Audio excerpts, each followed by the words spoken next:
What happened with the Corbyn phenomenon, and for one reason is that it took 5 years to dissipate itself, and it took 5 years of some of our lives as well. So I think there is a lot to be learned from that experience. But also, I think Huh? Huh? I am. so. I think as a what we saw was a very concerted effort to destroy the Corbyn phenomenon by the state and every aspect of the state, and also it's telling that the it in the end it actually did dissipate him, but he came quite near to actually getting to 10 Downing Street as well in 2017, uh, and I think and so there are some lessons for us to learn from that. I mean, Corbyn was, in a way, an accident as well as the consequence of a developing crisis of Western capital. In that sense, he was part of what brought Trump to power in the US and why so many right wing radical governments have come to power in Europe, including in Britain with Boris and the popularity of the xenophobic politics. Uh, Corbyn was a lone left response to the developing crisis of Western capital. Uh, Corbyn was also an accident. The establishment did not take him seriously or allowed him to appear on the ballot and quickly realized there is nothing they can do to prevent him from winning the leadership. I think the Parliamentary Labour Party uh, was firmly opposed to Corbyn's leadership, but allowed him to get on the ballot to prove their democratic credentials. They always wanted to show that, every opinion can be represented within the Labour Party, and therefore we have leaders who are as diverse as Jeremy Corbyn, and then like Tony Blair and others. Uh, the mayor of London, for example, Sadiq Khan, actually was one of the person nominating him, but he actually did not vote for him. So, and he said he regretted the fact that he nominated him and allowed him to get onto the ballot paper, because without Sadiq Khan, Jeremy Corbyn wouldn't have sufficient number to get onto the ballot paper, and the Parliamentary Labour Party controls that. So I think they were confident that the Labour Party would not elect somebody like Jeremy Corbyn. They were quite laxed about it. They hadn't realized the impact of the crisis of Western capital had on their voters as well as on the general public in Britain. Uh, so I think that is another opportunity came about because of that crisis of Western capital, as has the opportunity been taken by the right wing with Trump and others.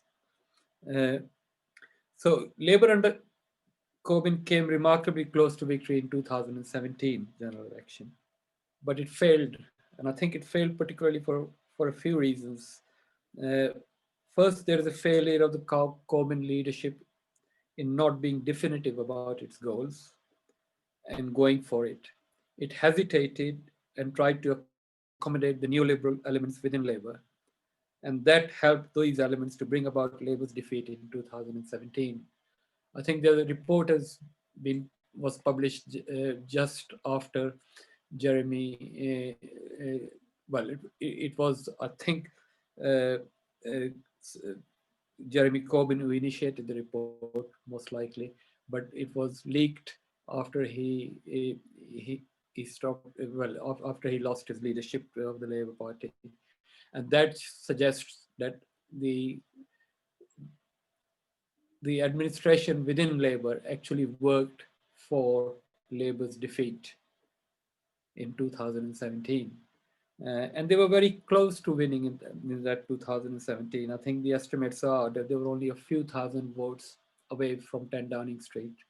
And it was about 7 marginal seats that they needed to win by just a few hundred votes here and there.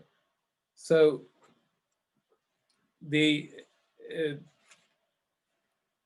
the office staff at the Labour Party headquarters positively worked for a Labour defeat. Uh, they, the whole task of the Labour administration was to identify the marginal seats and put all their efforts into those seats to make sure that they win it. They didn't do that.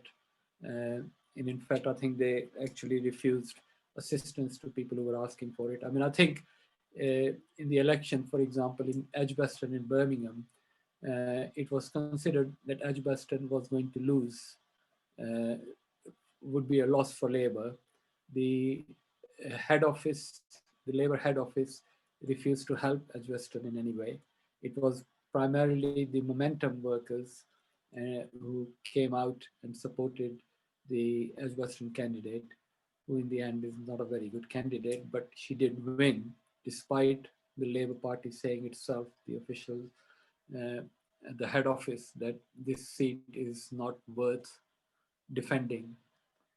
Okay, but they were proven wrong. But in some of them, it didn't happen that way, and they lost as a result of that.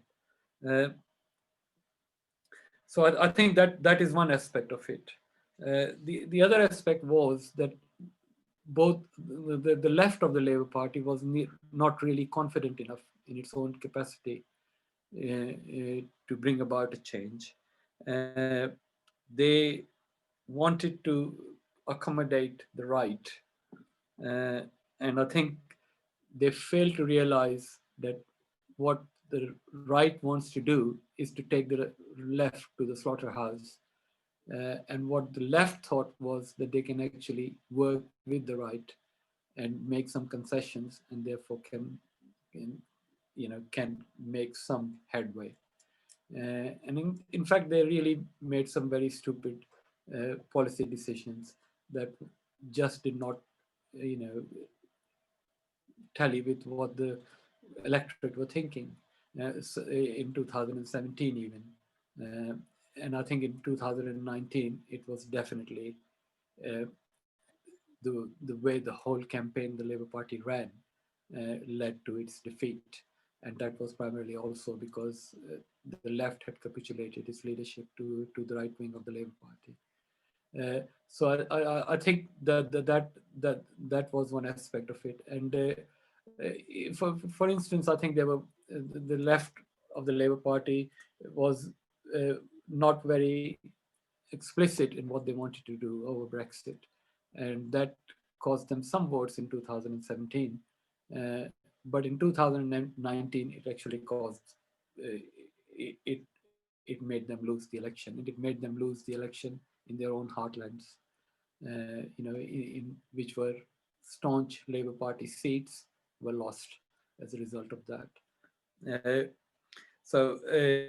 and then I think if we look at the left, what the left had to do was to create a narrative that was plausible as well as quite definite in what they wanted to do. Instead of doing that, they allowed the narrative to be written by the right in the Labour Party. So people like Starmer were key to Labour Party campaign, and the whole way the question of Brexit was phrased meant Labour was not going to win because it didn't mean anything to anybody. I think what they should have said, and certainly that was of the view of the very many people in the working class areas, was that Brexit was something that the people have decided upon in the referendum, and therefore we have to keep to it in that sense. And what we need to do is to get the best deal possible for everybody concerned. Okay. Instead, what they said is that in 2019, that we are going to reconsider the whole issue of the Brexit, and that was not acceptable. And I think in many ways, the left position on the common market was what was the Brexit position, because the left, when we joined the common market, did not actually wanted to join the common market. And I think Jeremy Corbyn came from that position as well. I think what was happening was people like John McDonnell, who were cozying themselves up too closely to the right of the Labour Party, And the right of the Labour Party knew full well that the position Labour was taking on Brexit would actually cost them the election. And that is exactly what happened. Uh, on anti-Semitism, which actually dogged them all through until 2019 from the start. Uh, Again, the position they took was not very, it didn't make sense to anybody because you were accepting your guilt, you were not defending yourself, and yet it didn't seem that you were doing anything about it. So I think instead of what needed to be done, because you were accepting guilt, which you really didn't believe it, it wasn't, it didn't feel very sincere in what you were saying. So I think Jeremy was faced with a position where he had to defend something, right? And his heart was not in it, and his mind, his brain was not on it because he didn't really believe the confession he has made. And that also made it very difficult for people in the streets to argue about the case on anti-Semitism because uh, again the Labour Party had capitulated. It agreed to the definition on anti-Semitism, which is the IHRA definition. It agreed that we have been anti-Semitic, and then what was left? How can we elect a government that is, or a leader or a party that is professing to be and to be racist, and you were losing votes on all sides. So I don't think it made much difference in the 2019 election because Brexit was the primary issue, but it actually did dissipate the the power that we had, or you know, its own forces were very disheartened, were unable to argue in the street about racism because the leadership had capitulated on it, and it didn't make any sense to anybody. I think the debate that was taking place uh, was was on primarily on the media and within the elite groups. Uh, the working class people, most of others, would recognize what has happened to the Palestinians is something that we should be complaining about, and campaigning for the Palestinian rights is much more acceptable to a working class people in the street than it is to a political person who is in the Labour Party or whatever, discussing it as a uh, well at an elite level. So I think that also did not help. It meant that when we went into the 2019 election, the forces on the left were not as strong as they were before, uh, and they then lost that election. Uh, so I think primarily it was an experience in terms of what we can face if the state is challenged. Now, I'm not suggesting that Jeremy Corbyn was challenging the state, but uh, uh, but looking at what was actually thrown at him and what is still being thrown at him, it looked as if the world is going to split what Jeremy was going to do because so much effort was put into it. There were people coming out and Labour ex-prime ministers and even Labour Party members in leadership positions saying we are not going to vote for Labour. Uh, I think so. It was an experience to learn what can actually happen if the power of the state is challenged in any way. I think the the principal reason why we are seeing all these developments taking place, from Trump to Corbyn, is because the ordinary person has not benefited from the neoliberal system that has been imposed upon us. Uh, uh, and but I think what we also got to recognize that the ordinary person is going to be even less likely to benefit from Boris's government. So I think what we in the left have to think about is where we go from here and how we can, uh, uh, well, what next for the left. Uh, there was an opportunity to make some difference, uh, but and I think it was worthwhile for us to engage in that process. Uh, but it is all dissipated now, and we are start. We have to, whatever happens from now on, would have to be on another platform somewhere else. Okay, I'm finished.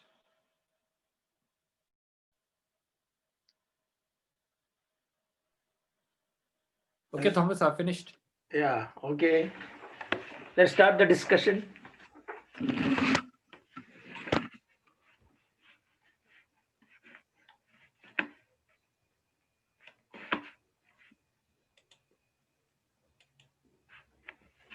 Abu wanted to say something. Abu raised a hand. Then Phil has raised a hand. Hello, Naeem. Can you hear me? Yeah. Yeah. Naeem, but you got many years of experience battling the Zionists. I mean, how do we counter?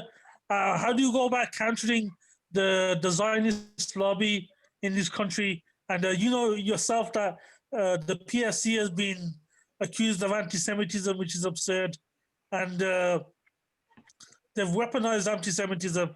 And do you know anything about the Zionist lobby in America? Because I read an article that Kamala Harris has pledged on support for Israel.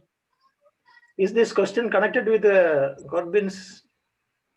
Corbyn, are you connecting Corbyn and anti-Zionism? Well, I think that's one of the reasons why he lost the election. So in that sense, it is connected. Okay. Well, I think the simple answer is that I mean the Democratic Party in the US is very much tied to the Zionist project. That has always been the case, even under Obama's regime. They were not very friendly, but Trump was even, well, even worse. But so in that sense, but how we combat is, I think, what Corbyn's phenomena pushed us into doing was something was not the way to combat it. So you don't accept guilt and then start working from there. You should start from saying, I mean, the thing is, the definition they put forward and they keep saying that this is a definition that is accepted by the international community. They forget to mention it's only accepted by about 31 countries, and most of those countries are ex-colonial powers. It's like, so I think that, you see, the left failed to put that even forward, because if you just can't say that in the West, that it's linked to colonialism, and it's a definition that comes from the colonizers and not from. Naeem, what about our case in labeling Israel an apartheid state? I think, can we leave that to another meeting?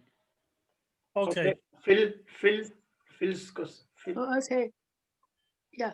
I was thinking these northern seats which Labour lost, the demographic was already changing, wasn't it? They were moving away from Labour quite considerably. Also, the age demographic in those areas was different. And if I remember rightly, the surge in support for Corbyn was amongst the younger people. Is that right? I'm not sure whether that's correct or not. So it was sort of predictable that there were going to be problems in those areas, in addition to Brexit, no doubt. And I'm also wondering what sort of phenomena this surge of support for Corbyn was amongst the young people. It didn't seem to represent anything very deep. It was like sort of adulation rather than anything worked out. So I just few sort of questions really, because I think it's a lot more things happening than we can remember.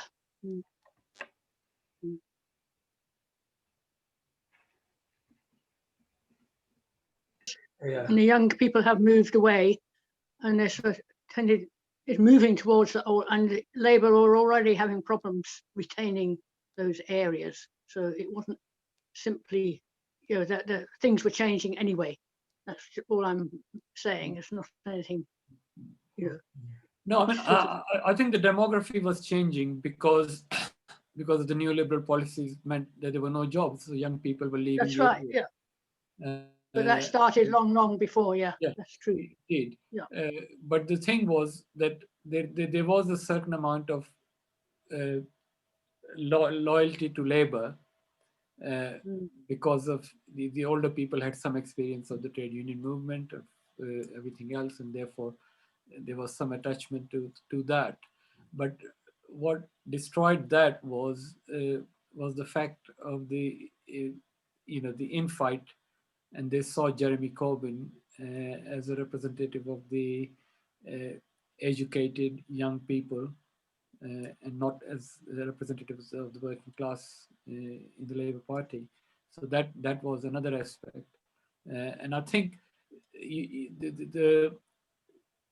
the whole issue of the Brexit was that that generation was convinced that the reasons for their conditions is the fact that because of Europe, and that has led to the rundown of their areas, and therefore it's a cause. And somehow Boris Johnson is going to be able to change that. They had voted for Brexit because of that, and Labour Party had in 2019 was going to say, well, we're going to have to reconsider that. We might even have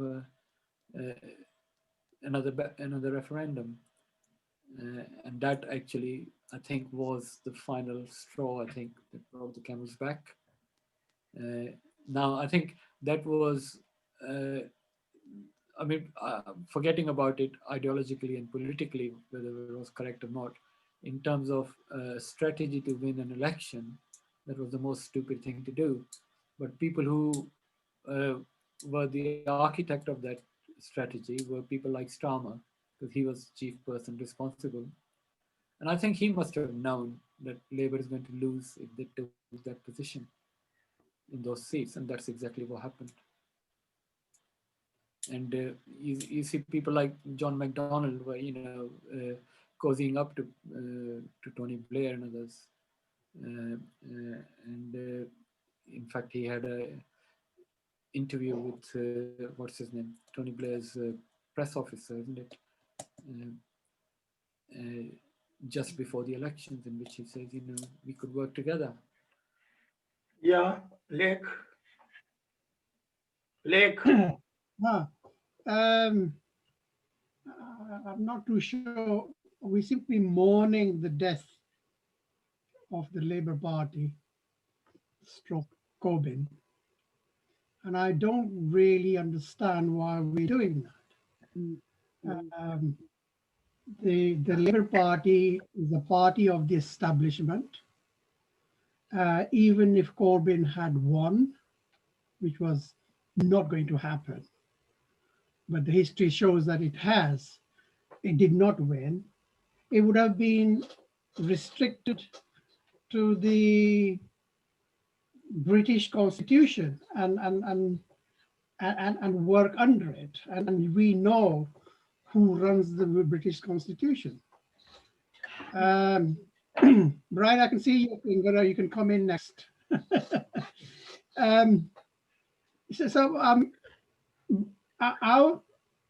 In 2019, we came up with a paper on that election agenda, and we were convinced that Labour Party is just a party of the bourgeoisie, that although you can call it the left of what? you know, left of extreme right wingism, or left? What does left mean?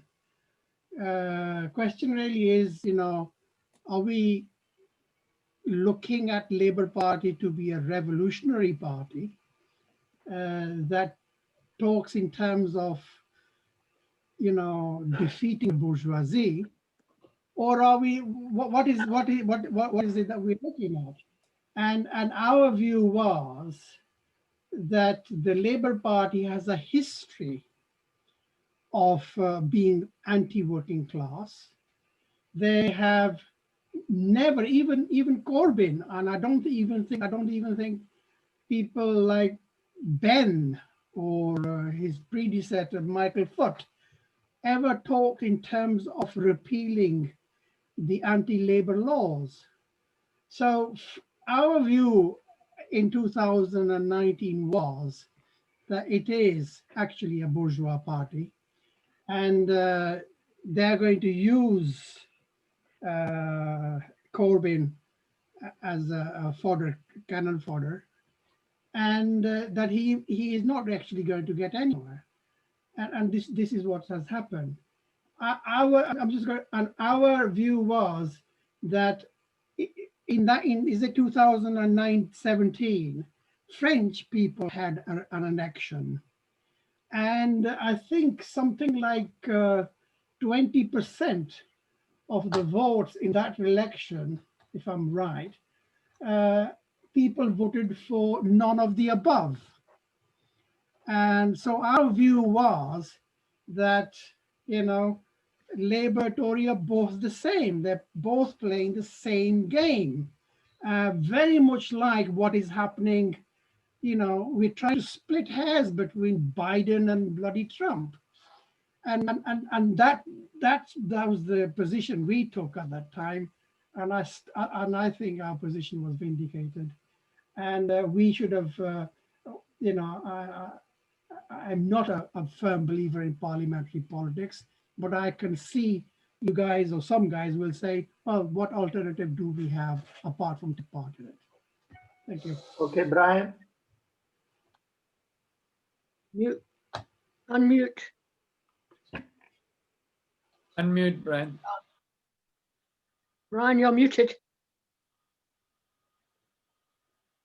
Yeah, I mean, I'm with Lek on this really. And don't get me wrong. I mean, I think Naeem's analysis of what went on and why the Labour Party ended up where it has is probably correct. I mean, I don't disagree with that, but I think we have to step back a bit further and look at some basics.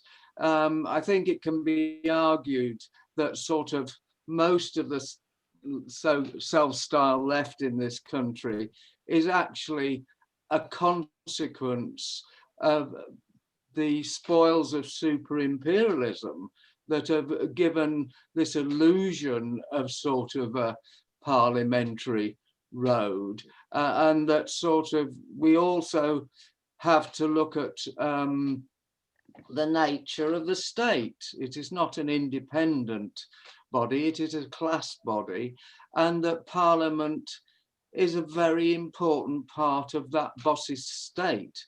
And so what can be done by any party in that is defined by the limits of options of parliamentary procedure, and also the fact that power isn't really in Parliament anyway, it's in the big economic and financial interests that run the world. So I think, you know, sort of asking the question, what is for the left? I think it's a much more difficult practice than capturing what is in essence a capitalist party, i.e. the Labour Party, because they would not be allowed to do anything that really fundamentally threatened the status quo. And if you actually look at Labour's 2016 manifesto, it was an alternative way of saving the British part of British imperialism by taking workers' wealth and actually bolstering up the non-profitable bits of the economy for the benefits of the profitable ones. And that is essentially what social democracies have always done. They're a party to help save their bit of imperialism.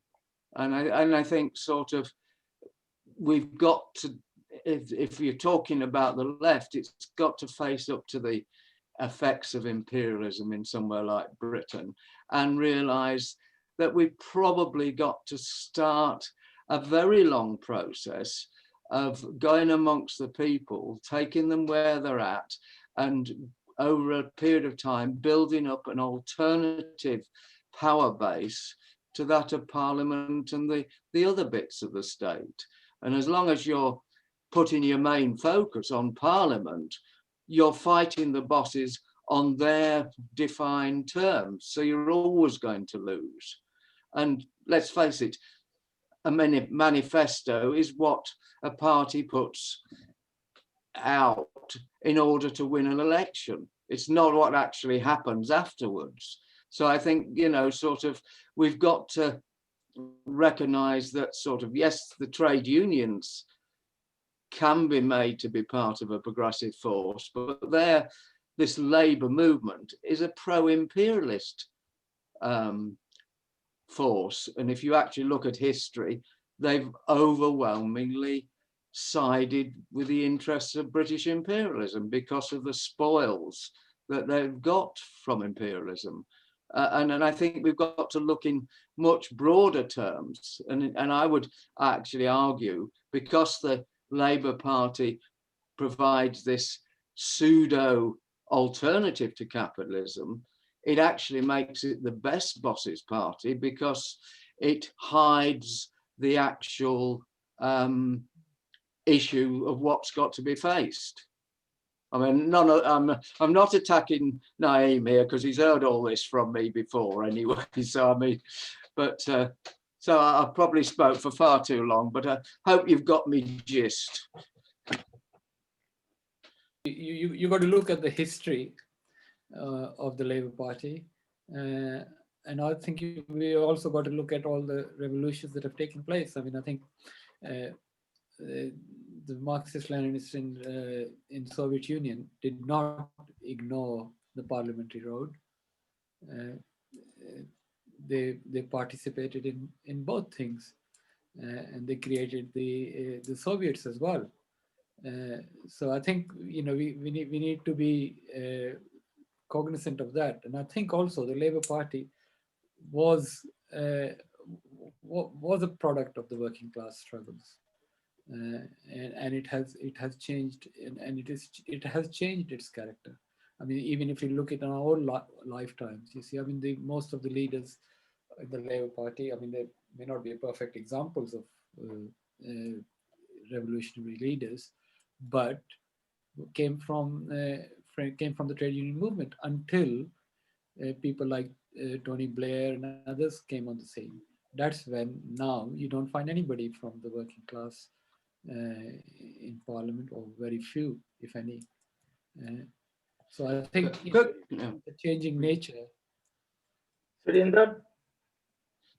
Could I just briefly respond? I don't want to turn this into a dialogue, but if you look at the Russian Revolution, they actually had dual power of the Soviets versus the Duma. And also, I don't know the answer in detail. All I'm saying is that you've got to break with the labour movement as it is in this country. Certainly separate the Labour Party from the trade union movements, because the trade unions have some potential. But if you look, they were set up, the TUC was set up by the elite of the unions, and it's only relatively recently that the sort of relatively unskilled have actually got a looking. But the whole ideology of the trade union movement in this country reflects the spoils of imperialism, that they are totally reformist, which is what you expect from a trade union anyway, because they're a defence organisation. But I don't think you have to be able to say in detail what the alternative is to recognise what the fundamental problem is. And understanding the problem is the first stage of actually going to a solution. And I mean, as a broad sense, as I say, going amongst the people with the struggles where they've got, and actually over a long period of time, building up an alternative mass movement that sort of actually relies on the people and eventually gets to the stage of a power base that is an alternative to the boss's state. I'll shut up now.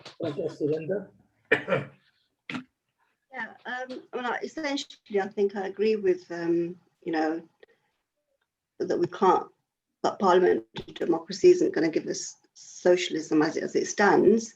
But like you said, that's a long-term plan. And I don't see where the arguments that we're making that, you know, we should be fighting outside of the parliamentary line is being taken up anywhere in Britain anyway, or even in the West generally. And also, you know, as we exist, we are always trying to make or have concessions from the system that we have. So, like, you know, you've been lobbying for the caste legislation to be taken forward through Parliament.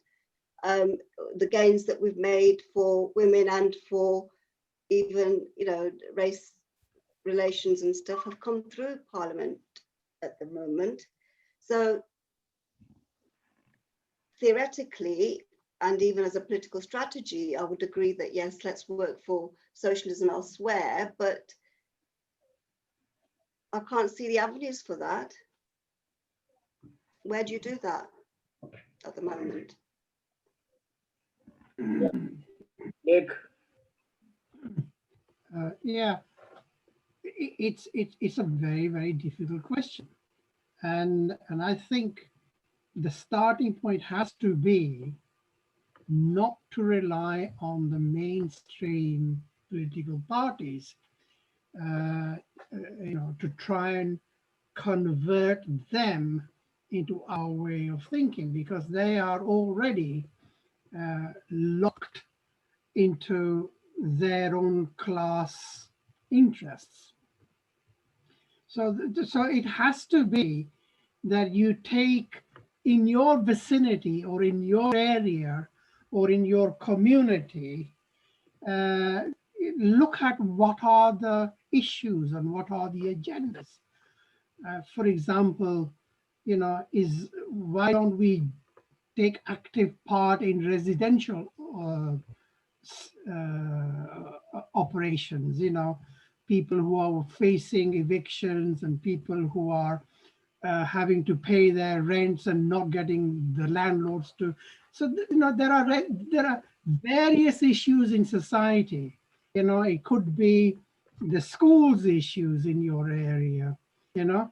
So, and I think these are the issues that as communists, I think, or as progressives, if you want, is how we're going to have to do it. And you have to start working in your own area.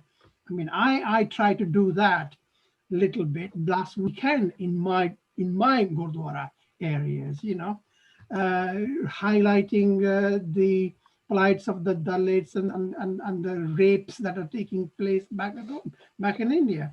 So I think this is the way you have to do it. And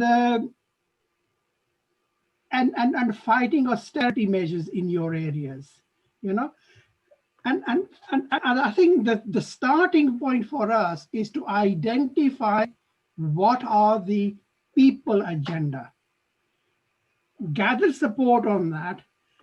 Then also, if you're inclined to work with the Labour Party and all that, that's fine. But that should be a secondary issue, because only then by building up your local support, with local ideas and agendas, can you actually influence these councillors and MPs.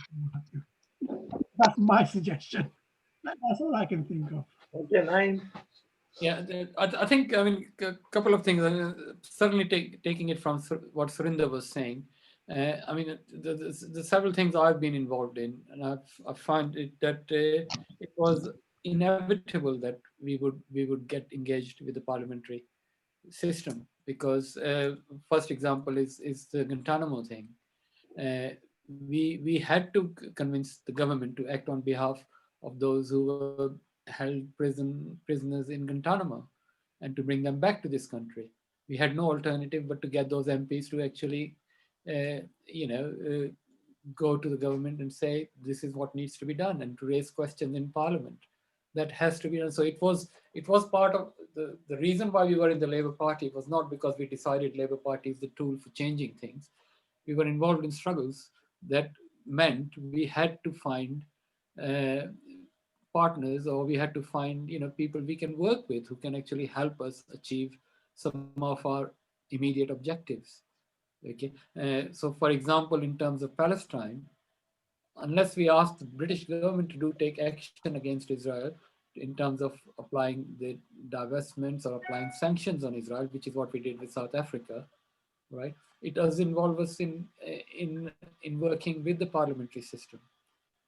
So we have to go and lobby the MPs, we have to go and lobby the ministers, we have got to write to them, and we've got to put pressure on them, and we have got to use the electorate to help us do that as well, right? So the fact that, I mean, we may be a few people who joined the Labour Party to actually work with it, but there were other people, who joined in their hundreds of thousands, right? So Labour Party all of a sudden became the largest party in Europe. So it did come from the communities in which these things were taking place. And in 2017, the campaign was very much community oriented, and that's why I think it surprised everybody. The seats that Labour did win and came very near. I mean, I think one of the other things that was imposed on Jeremy Corbyn by the right wing of the Labour Party was him making a statement that he's not going to work with SNP or anybody else, right? That was another stupid compromise he made with the right, because if you said that, then people can see, well, you're never going to get into power. So I think, yeah. Okay.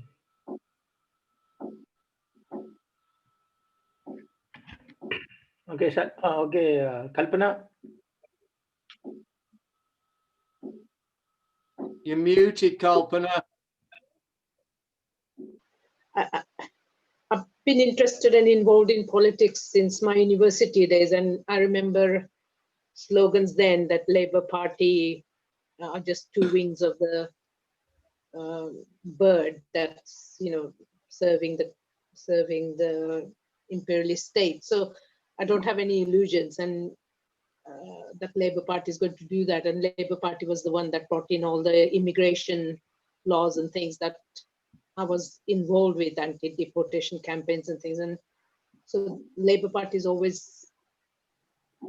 has had, those sort of interests, and they're going to serve that sort of interest. But there's always been a trend within the Labour Party of two different ways of presenting. So there always seem to be apparently left and right within the Labour Party, and they must represent certain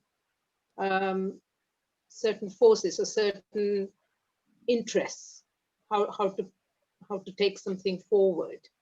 I mean, hence Michael Foot and whatever previously, and they seem to swing from one to the other. But with Jeremy Corbyn in particular, he seems to have been a particularly extreme wing of that left leaning, because I mean, Tony Benn, Michael Foot, etc., they were CND supporters, anti-Vietnam War and all that sort of stuff.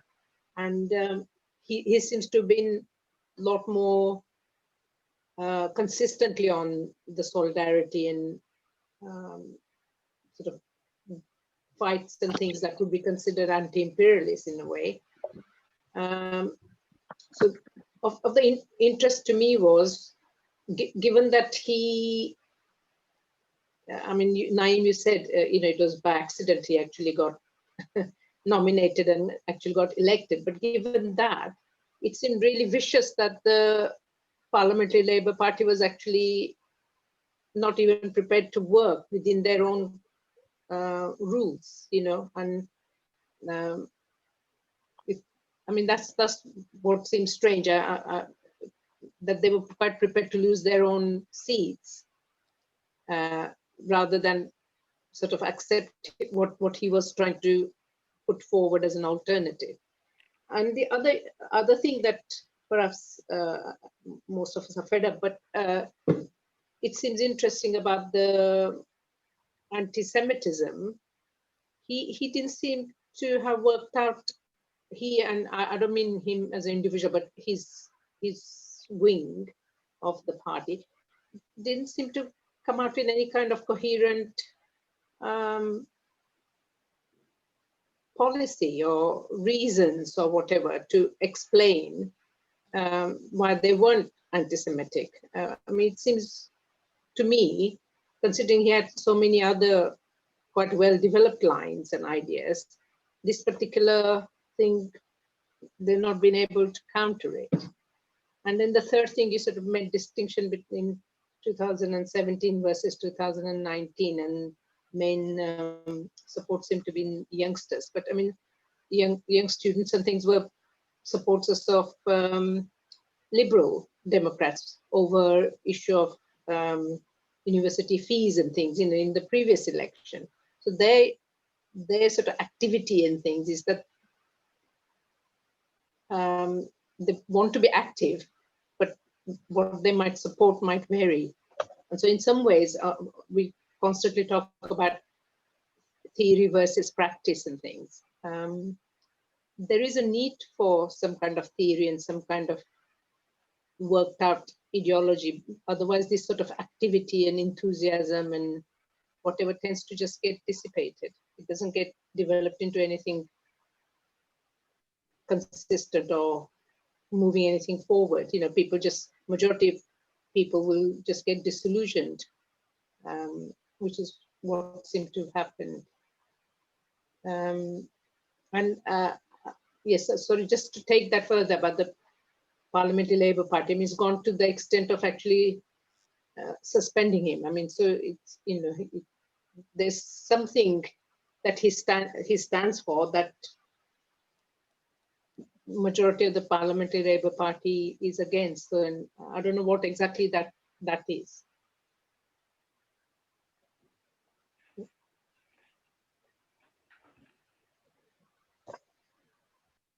I think Surinder.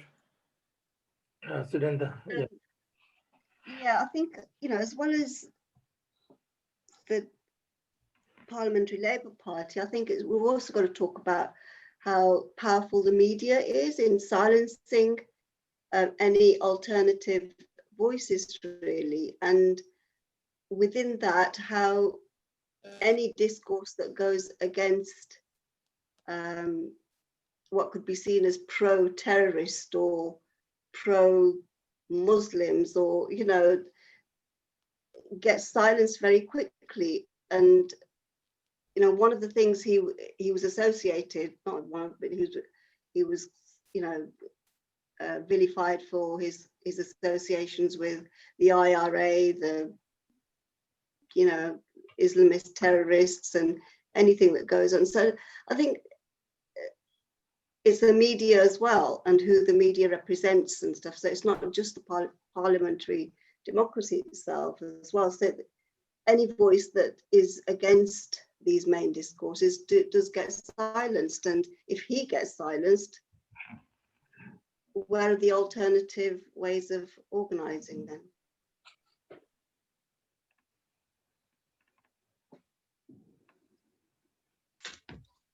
Yeah. Can I Yeah.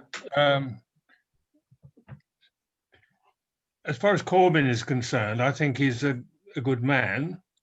He's a very good constituency MP apparently, and I think he represents probably one of the best manifestations of any politician actually in the political system in this country. And some of the best things about him are exactly what Surinder was talking about, was the fact that he backed the Irish people against the British domination and violence, that he backed the anti-colonialist struggles consistently, including the Palestinians, or particularly. As a man and as a politician, he's somebody that I've got a lot of time for. But as part of the Labour Party, if he's using it as a platform, which he was up until the time he was elected as the leader, using as a platform his position in Parliament through the Labour Party to put forward those kind of policies, that is excellent. And that's somebody who we could use, we could lobby, we could unite with, and his voice was very important in when he was in just a backbencher. But the once he got sucked into the leadership and the higher levels of the Labour Party, the management side of the Labour Party, he was muzzled and he was useless. And the Labour Party under Corbyn was just as much a capitalist pawn, or just as much part of the imperialist system as it was under Tony Blair. And anybody who thought there was going to be a change because of Corbyn in that sense was unfortunately totally under an illusion. With reference to reforms, we must always struggle for reforms, and that will involve quite a lot of lobbying of MPs using people in power in order to get to try and get marginal changes. And quite often those people in power or in spokesman positions in the Parliament will be Labour, but they may be Liberal Democrat, they may be Tory. Depends on the issue that we're trying to struggle to get reforms on. But that's a very different thing from accepting parliamentary politics as a whole and believing that in some way one of the two or two and a half or whatever establishment political parties is going to make any difference whatsoever through the electoral system. So as far as Corbyn is concerned, I think he was better off as a backbencher, and he's going to be better off as a backbencher now. Hello, could I say something? Yeah. I think as well as talking about the Labour Party and the trade unions, we should also talk about the isolation of the left academia and how they're disconnected from working class struggles. Yeah, I think, can I just, you see, it's only a level at which you lobby, isn't it? So what, I find it very difficult to understand what is the difference in actually lobbying the leader of the Labour Party, all right, who may be quite sympathetic to your views, or to lobbying an MP within the Labour Party or any other party for that matter. So I think what the Corbyn phenomenon was an attempt to get to a higher level in terms of getting our reforms of everything that Jim says we should be demanding at a level where it will be supported by a government, right? I know we failed miserably, and Jeremy Corbyn failed miserably, and I think Jim is exactly right. You know, Jeremy Corbyn did not serve well as a leader of the Labour Party because he capitulated to the right wing, right? Because he made some strategic mistakes, and the strategic mistakes were made by the people around him, people like John McDonnell and everybody else who was actually, you know, advising him, particularly people who came from the media, who were saying, you know, if we keep quiet, maybe we could get in through the back door. But that was wrong. And I think that's where Jeremy went wrong. Not in an attempt to make a change, but he wasn't forceful enough, and he didn't recognize who the real enemies were. And he should have just sacked Starmer and everybody else and got on with it. Or maybe he still would have been defeated, but at least it would have been a good fight that he would have put up, and we would have enjoyed it much more. Okay. Okay. Yeah, I have worked with Jeremy Corbyn a number of times with our organization, the Anti-Caste Discrimination Alliance. And he's attended many of our demonstrations outside parliaments. And we've had so many House of Lords meetings where he was one of our main champions in introducing the anti-caste legislation laws. and he was absolutely fantastic. But alongside that, we did not just only use Jeremy. We used the Tory MPs as well. We used the Liberal MPs as well, and Lords. And in fact, when you look at it in total, the Liberal Democrat MPs and Lords were our best supporters. But coming back to Jeremy Corbyn, he was absolutely on our side because he was member of the all parliamentary group against on Dalits in the parliament. But as soon as he became the leader, he totally abandoned our cause. He was not going to talk about Dalits, the need for anti-caste discrimination legislation, because he was then more interested in, oh, I don't want to lose the Hindu votes. So the principles went out of the window. And this is where I just could not fathom this guy out, you know? I know how he, so that was a big problem for me. So I do agree in using, to your best advantage, the parliamentary system. Now, why not? Why just why just the Labour MPs?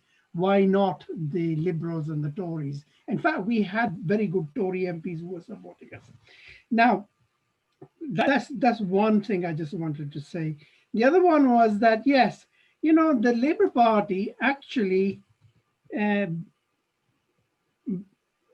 membership rose fantastically, you know, with youth members and you know, young Labour supporters, but they were let down so badly. And this is something I'm not too sure that we should be blaming the Labour Party or Jeremy Corbyn or anything like that. I think we just need to have a rethink. And I just want to end by saying, you know, I think it was Comrade Lenin who said, you know, revolutionary theories, without a revolutionary theory, there is no revolutionary movement. And that to me sums it all up. We don't have a revolutionary theory within the Labour Party or even surrounding the Labour Party. So we are lacking in revolutionary movement. Thank you. Okay, Naeem, can we wind up? Would you like to say something?